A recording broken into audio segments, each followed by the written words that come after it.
folks, welcome back to my channel. She Says Happiness. I'm Mary Ellen, and today is going to be a bit of a random one with lots of thoughts and updates and feelings and God knows what else. But if you come to my channel regularly, you'll know that Wednesday is a day I work late. So the good side to this, there's my squirrels out playing as usual. The good side to this is that I get to start at 12 o'clock. And I don't know, I don't mind working late because I actually like having time in the morning when the sun is shining and it's glorious. In fact, this is the first day I didn't have to defrost my car in weeks. So it really is a beautiful day. I couldn't ask for a nicer day. I have to be honest, this is my perfect weather now. It's cold, it's crisp, but it's sunny and the skies are blue, and it's not so cold that it's dangerous. So I can't really complain. But yeah, bit of a random one today. So my typical Wednesday morning is I leave Henry in to nursery as late as I can without him missing out on all of the interactions and the fun stuff that is happening in morning play. But what time is it now? It's 10:30, so he must have gone in 20 minutes ago. I've come back, I've had a quick cup of coffee, I've sat down, I've got my book, but I thought let's just catch up with you guys and let you know what I have been up to. There's a little bit of stitching that has happened as well, so there is something relevant to share with you. This is not just going to be completely irrelevant ramblings. But yeah, I have like an hour and a half before I actually have to start work. And I'm working from home today, so I have that luxury of a little bit of downtime, which I am so grateful for. A lot of people don't like working late. I don't mind it because actually after 5, not many people bother you. You can pile through all the work that you've got sitting there and get it done really quickly without the interruptions. I like that a lot. And also I love mornings. So yeah, it's a gift to me. That's not to say I do it every day, but once a week it's like a present to self. Just to have that little bit of extra time with Henry in the morning as well. And yeah, just I like downtime. We don't get enough of it, do we? So I'm going to start reading. This is what I'm reading at the moment. I don't actually have much left, so I could have this read in the next 30 minutes. It's a book by Sally Page called The Keeper of Stories. It's one of those kind of slow books where there's very little action. Not much happens. You're talking about a very ordinary life. I kind of like those books. For me, the epitome of that was Stoner, which if you haven't read, by the way, read it. It's fantastic. But yeah, I'm actually quite enjoying this. It's quite funny in some regard as well. Oh, there's so many little I love my little squirrels. And basically it's about this little woman. I don't know, actually she's probably much taller than me because I'm 5'1". This woman, Janice, we don't know her precise age, but she's clearly middle-aged. She works as a cleaner and she collects stories. So that's how she gets to know people, is by collecting their stories. And it's how she gives herself some kind of significance in the world as a story collector. And that is kind of her life's purpose, I suppose. But she starts to work for an old lady in her 90s, very intelligent, has worked in academia all her life, still resides within the college walls, known as Mrs. B. Mrs. B is an astute old pain in the ass. She sounds fantastic. She's probably the kind of person I'd get on with. And she knows that Janice has her own story to tell.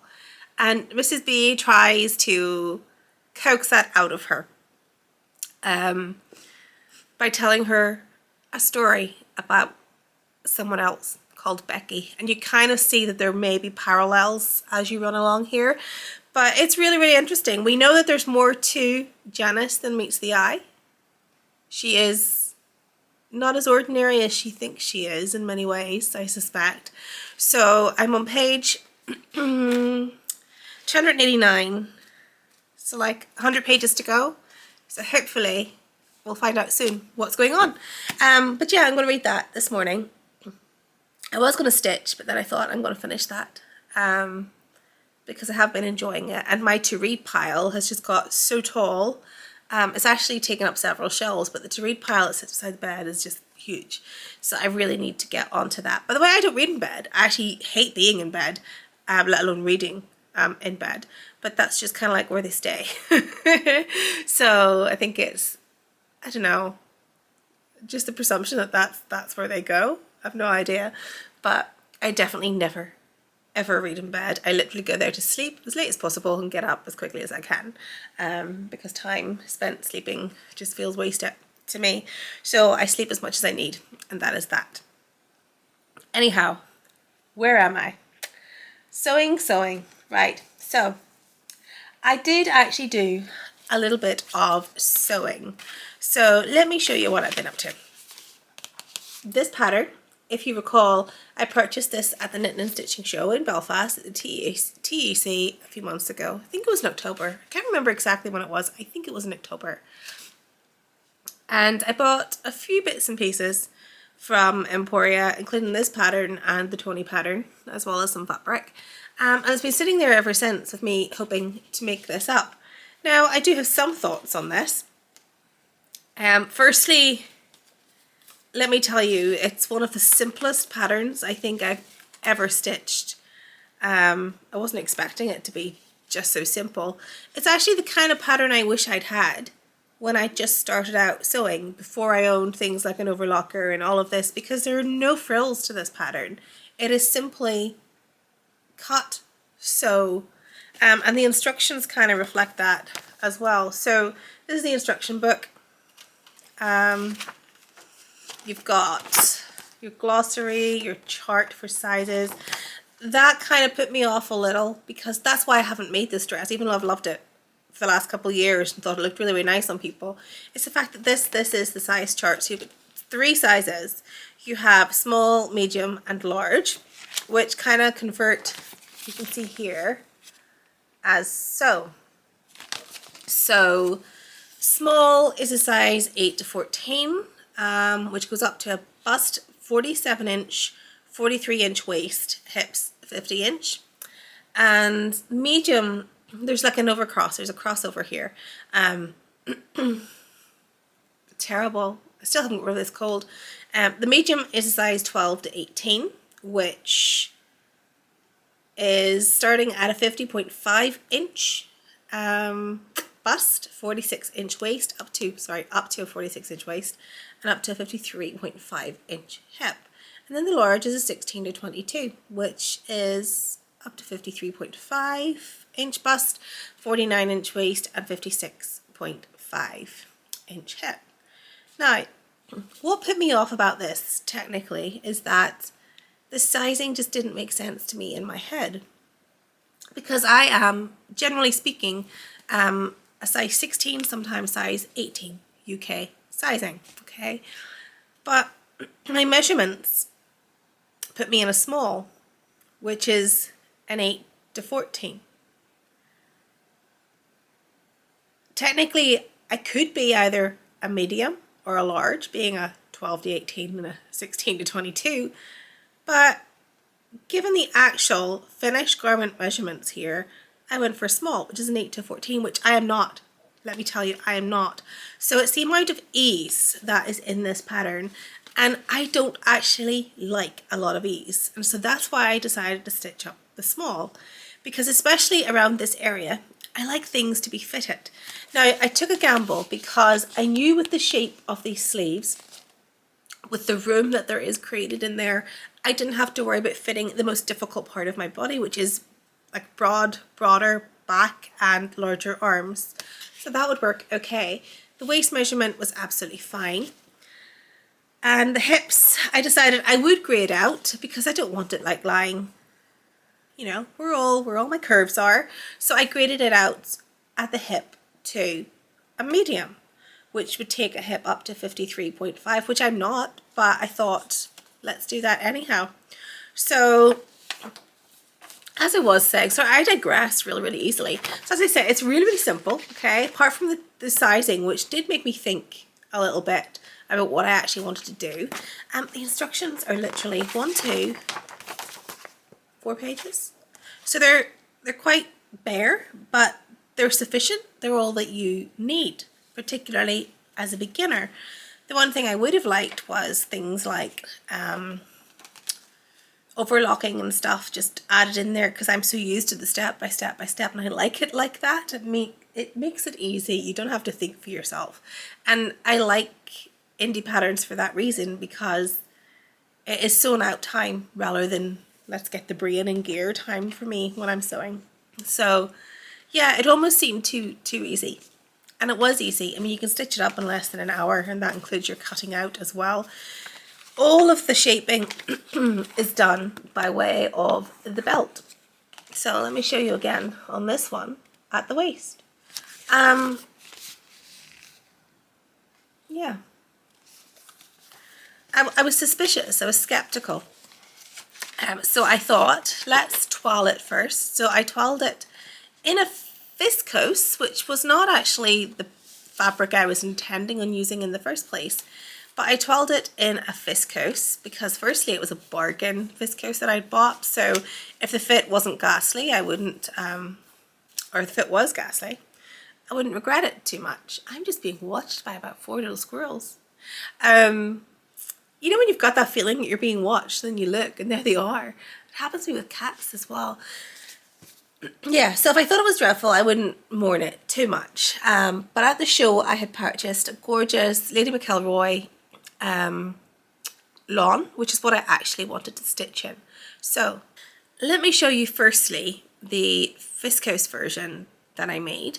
And I always find that if it works in a viscose, it'll work even better in a cotton fabric, because I tend to find with viscose you can have a little bit of like bagginess here, and it doesn't sit just as easily on the body as what a lovely cotton would do with that little bit of structure in it. Even a cotton lawn, which is one of my favorite types of fabric, by the way. So yeah, this is how it turned out. And I thought, do you know what? I like this enough to give it a go in the cotton and see how we go. So here it is in the beautiful Lady McElroy cotton lawn. I'm not an animal print person. I have to say, like, I would not wear full-on animal print. It doesn't work for me. It wears me. I don't wear it. And I find that I think it wears most people, to be honest. And you don't see the person, you see the print. And I'd rather people saw me. So just sort of really egocentric. So yes, this I thought was a lovely compromise of a fabric. I think it's beautiful. I love wildcats. And it gives me that print without being head to toe in the animal print vibe. So yes, I like this. I think the fit is quite nice. I don't know if I went fully up to a medium if it would make an awful lot of difference. My concern was I wanted my bust to fit. If I go up a size, there'll be ease there that I A, don't need, and B, don't want. So I think I'll stick with it, and if I make it again, I'll just make the same size. But I think this will look lovely just with a pair of nice little heels or a pair of flats to wear in the summer, a dress bag, or, you know, I just think it's going to be quite versatile. Will look lovely with my leather blazer, but I think you can wear it with pretty much anything. So yeah, really, really happy with it. Really happy with this pattern, even though I was so skeptical of how simple it seemed. But there we have it. There's my sewing. I have actually been sewing a bag, as I said I would be. Can't show you it yet though, because it's everything that I needed for that was gifted by Minerva ever so kindly. So when they release new kits, I will share that with you. And it is coming in the next few weeks, so not too long to wait. Apart from that, then what have I got to show you and share with you today? I got some fabric from Emporia a few days ago. Which is a Fabric Godmother print. Wasn't sure. I loved it, but I wasn't sure if the colours were for me. But they had their Tenner Tuesday, and I thought, do you know what? For the sake of £30, let's buy some of this. So I got some of this to make a nice dress. God knows what dress, but it's going in the stash. I don't think this will sit in the stash very long because I do think it's very, very pretty, and I'll probably stitch it up in the not too distant future. And aside from that, then we go to cross stitching, I guess. So I have a couple of things here. I have a project that I am just starting. I just picked this up last night. So yes, this one's for you, little squirrels. This is from the November Cotton and Twine box. I hadn't got to start it yet. Sorry, it's not even, it's from September. So I hadn't got to start this one, and it was sitting in the 2-stitch pile, and I thought, let's start this, just because I have them all around me and I love those little things. So I was feeling inspired to do that. Now, this came from a series. They were doing a series of like monthlies. I didn't want the monthly, so I'm just going to change this to autumn, and then it can be one to use seasonally rather than display as a month or as a series of months. So that's what I'm working on, and we'll probably pick up again later this evening. And then the last thing I have to share with you today is the up and coming project from the Cotton and Twine January cross stitch subscription box. So this is January 2025's design. It is designed by Stitch Rovia. It is absolutely beautiful in her signature typology style. You've got all the instructions here. You've got your chart, which is just beautiful in color. It's also available in black and white should you wish to switch up the colors. And there's a bit of a caveat to this one. So here I've got the linen. I'm not going to stitch on linen, by the way. I can't stitch on linen because my eyesight, firstly, is not great. Secondly, I only stitch at night time, so that could be a complete nightmare for me. And it feels beautiful. I wish I was up for stitching on linen, but I'm not. But look at the beautiful, beautiful colors. Now, there is a caveat here. Firstly, I just want to say thank you to the ladies of Cotton Twine, to Suzanne and Joanne, who have kindly gifted this to me. I think it's one that I'll definitely get stuck into after my work week is done. But as someone who has subscribed to Cotton and Twine for the last few years, I'm a little bit sad because Cotton and Twine subscription boxes will no longer be available for people in Northern Ireland and the EU. So it must be delivery time. That poor postman is always barked at. So where was I? Yes, with GPSR coming in, with the Cotton and Twine subscription boxes, because of all the little bits and pieces that you get in there, I mean, it's just not viable for businesses to kind of accommodate all of those regulations.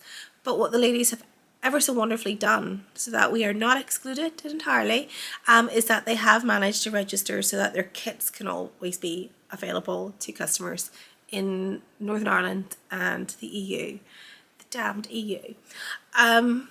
So yes, you can still get the kits, but no longer subscribe to the box. So the little free gifts and the sweet treat and the tea bag and all of that can't be shipped out anymore. But I'm just glad that I can still continue to create these beautiful projects. I used to love the fact, however, that everything I needed in the box was there to finish them, because actually Cotton and Twine are the only cross-stitch projects I ever finish, just because everything is so conveniently there to do that. So I'll have to think outside the box a little bit more for myself in order to do that in future. But sure, at least I can still stitch along and join in the fun. So there we have it. That's my update for today. And I'm going to go and quickly get this uploaded, and then what time is it now? I've been chatting a while, haven't I? So it's just after 20 to 10. I'll have an hour left to read my book. So next time I'm chatting to you, I'll let you know if it was any good. And if the story did in fact come around to reveal something wonderful. Have a lovely day, wherever you are. I hope you're doing really, really well. And I will chat to you soon. Take care. Bye.